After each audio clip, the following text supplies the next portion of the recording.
Ay mga mahal, ang ating topic ngayon ay tinatanong ni Erickson. Ang tanong niya ay, nasasarapan ka ba kapag kumakain ka ng buto? So, yung pag-uusapan for today's video. Interesado ka bang malaman kung ano ang sagot? Please keep on watching para bago yan. Kung bago ka pa lang sa akin channel, please consider to like this video and subscribe my channel.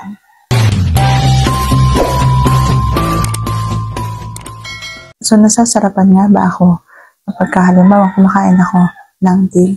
Ang sagot ko ay oo naman, masarap naman yan. Masarap po yan. Kapag halimbawang hinahayaan nyo kami at hindi kayo magalaw, yung magulo, yung hawak ng buhok at inuung at isinusubsob pa yung ulo doon sa tea. Kapag kasi sinubsob ninyo kami doon sa tea, siguradong masakit po yan sa lalamunan. Kapag halimbawa ganun ang lagi ninyong ginagawa, nasasaktan po ang aming lalamunan. Kaya dapat po kung gusto ninyong masarapan kami mga babae, habang kinakain namin kayo, hahayaan ninyo kami. Yung nanamnamin namin, yung init ng inyong tea habang labas-pasok doon sa aming bunganga.